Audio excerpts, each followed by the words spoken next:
Okay, so this is page 67, area and perimeter number 5. It's trapezoids and parallelograms. Everybody say trapezoid. Everybody say trapezoid. Are you warming up? Everybody say trapezoid. Okay. And how about parallelogram? Parallelogram. All right, parallelogram. Say that. Say parallelogram. Thank you guys, thank you. Okay, it's early in the morning and it's hard to get going. Well, those are two shapes. We've covered them before already, but now you're going to look at area and perimeter of these two shapes. Right? So you're talking about the first one is a trapezoid. How many sides does a trapezoid have? How many sides does a trapezoid have? You're counting it? Yeah, hold up your fingers. 4 sides. What's another name for a 4-sided shape? Good. Everybody say quadrilateral. And are you following those words or the pieces of that word that says quad, right? Quadrilateral, quad being 4, like a quad runner. You've seen those with the 4 wheels instead of, like a bicycle with 2 wheels. Or what's the device that has only 1 wheel? What's it called? Unicycle. Everybody say unicycle. Anybody ever ridden one?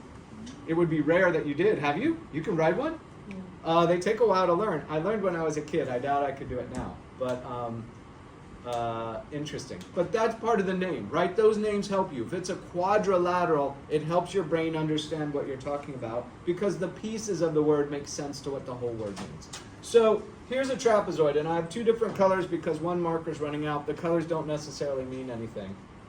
My green is running out, so I might switch back to blue. So here's a trapezoid. The trapezoid has 2 sides and 2 bases. There's a base 1 and a base 2. Why? Doesn't the base mean the bottom? If you say it's the base of something, doesn't that normally mean the bottom of it?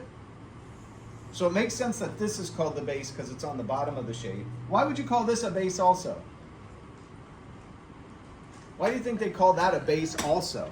Why would that be called a base? So I asked my geometry teacher this many, many years ago, and he said to me, because you don't know which way the shape is drawn. It could be drawn this way too, right? It could be drawn this way or this way. You don't know which, so you call them both bases, but they're different lengths, so you call one base 1 and one base 2. You okay with this explanation of why they're called bases? These 2 are the sides, right? And in this case, we're looking at, we call this side 1 and side 2. We're just labeling them generically. This is side 1, right, side 2. If the 2 sides are equal length, can you remember what type of trapezoid this would be called? This one might not be in these notes, it's in prior notes. If these 2 sides were the same length and you have the 2 tick marks there, do you remember that name? Okay. I see some recognition that you know there's a name. That's good. It starts with an I. Does that help? Isosceles? Yes, good, you guys. Okay, everybody say isosceles.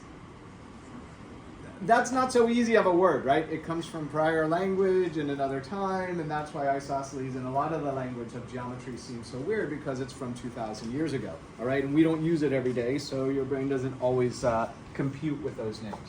So here's what we're talking about in this lesson, and we kind of spend the whole lesson talking about it. How can the height of a trapezoid and parallelogram be understood in other contexts? So we're talking about when we're calculating area, we need to know the height of this shape. The height of this shape is somewhat unusual. Once you get the idea, I hope it clicks with you. The height is this. Everybody watch this. Here's the top, right? And here's the bottom. So here is the height, H-E-I-G-H-T. How high the shape is. You okay with this? Now, what do students want to what's the mislead here? The mislead here is the slanted side. So if they give you a length of the side, this is not the height of the shape. The height of the shape has to be here. What's the difference in the 2? What is the difference? And that's kind of the focus of this lesson. What angle does the height have to meet the ground here? 90. Everybody say 90. What's the symbol for 90? What's the tick mark or symbol that you've got to see in there? Yeah, some of you are motioning with your hands. I appreciate that. Just draw it in the air, right? It's a small square in the corner. So there's a small square here to show you that that's 90 degrees to the base and a small square here. That's the height calculation that's involved in area. All right, so here is the area formula for a trapezoid. Area equals base 1 plus base 2, oops, yep, parentheses, divided by 2 times the height. Let me see how I wrote it in the notes too. Good, that's why I wrote it. Times the height. All right, H-E-I-G-H-T. And what type of height is it? I would like you to say perpendicular height. Perpendicular height. Everybody say perpendicular. If two lines are perpendicular like this, what angle do they cross at? What's this intersection angle? 90. Does that make sense? There's a 90-degree right there where they intersect, right? What would be, and this is a loose context, what would be the opposite of perpendicular? Parallel. And everybody show me parallel with your hands. Do parallel quick. Good. Good. You're doing parallel. This is good, or this is good. Right? Parallel, those are your two sort of opposites. They're slant opposites. They're not real opposites. Right? But your brain thinks, oh, those are really contrasted. And you often use them sort of in the same context. So perpendicular height. So let's go to triangle. Here's a triangle. Highlight it. Okay, here's a triangle. Yes, fill that out and go. How high is the triangle?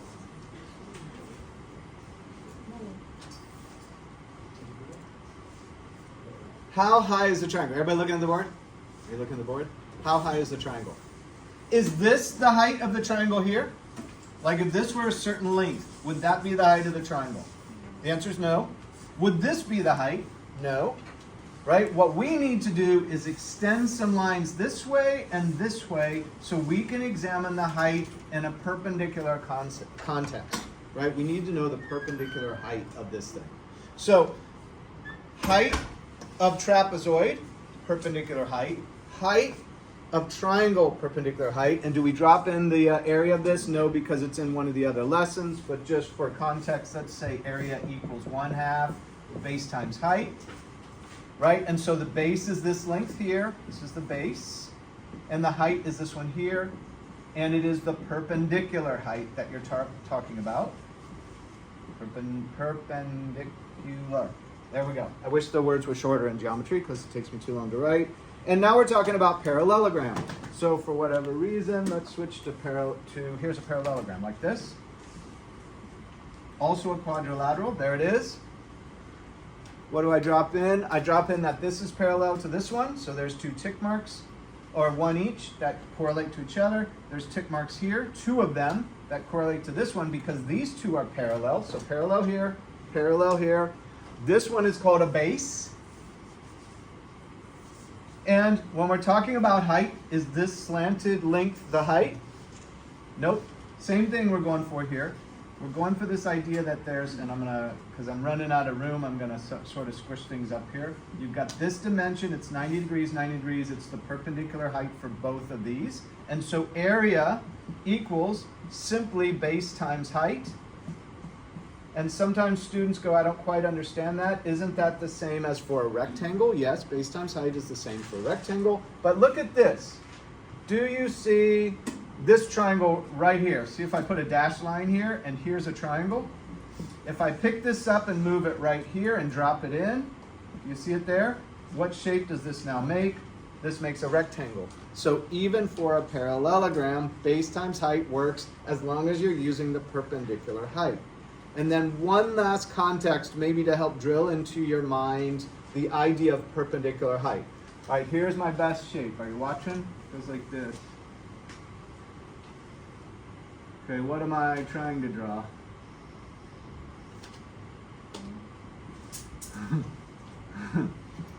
I can always half draw these. What am I trying to draw? Airplane. And I'm trying to draw an airplane, you guys. That's an airplane, okay? That's my best airplane. When you see an airplane over there, like we see the landing pattern for LAX all the time. You see the planes in the sky? They're coming in and landing out of Los Angeles International Airport, right? You cannot bring that whole thing in here. You got to leave that away. You got to go wash your hands. You can't.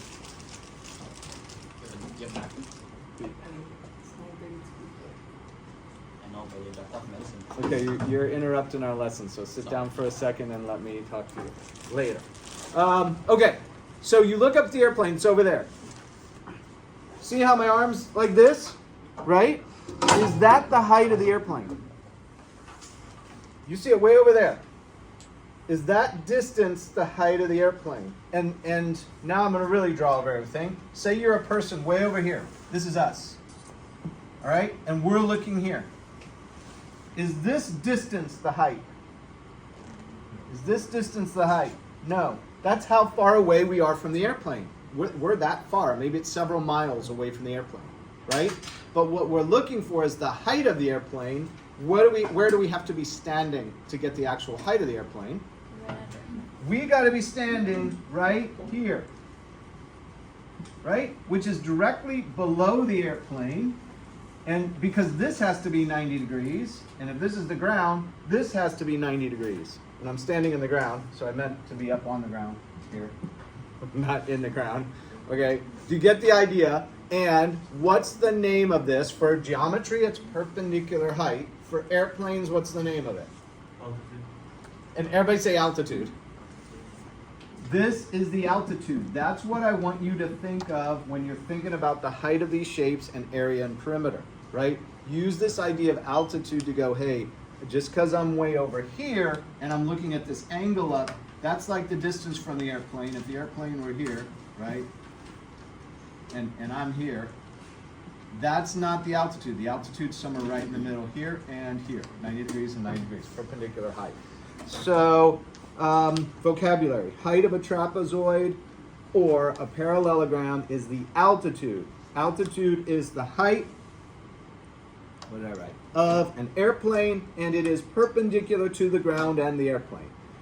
Recitals. Two quadrilaterals have unique characteristics. Their heights are also altitudes, meaning their heights are perpendicular to the bases. And I think I'm thinking of trapezoid and parallelogram there, but the triangle is part of this whole thing too. So it might be better written an additional shape, although a triangle is not a quadrilateral, so I see why I wrote two quadrilaterals. Okay, and then there's some problems in there to help you with the school G's too. Otherwise, pretty easy concept as long as you see it. Does it make sense? Okay, when you're going for base times height, and really quickly review for me when you're talking about area. Let's do a review from prior lesson. How many dimensions? How many dimensions is area? Think about this for a second. How many dimensions is area? Area is 2 dimensions, and hence base times height. 1 dimension, 2 dimension. What's an example of a one-dimensional shape? What's an example of a one-dimensional shape? What is one? What do we talk about that's one? Yeah, you're gesturing with your hand like this, right? Sorry. You're going like this. One-dimensional, right? What do we call it? A line. A line is 1 dimension. That's 1D. A shape that we're taking area of is 2D, and it's X and Y. And tell me what a 3D shape is. What's an example of a 3D? What's an example of a 3D? Cube.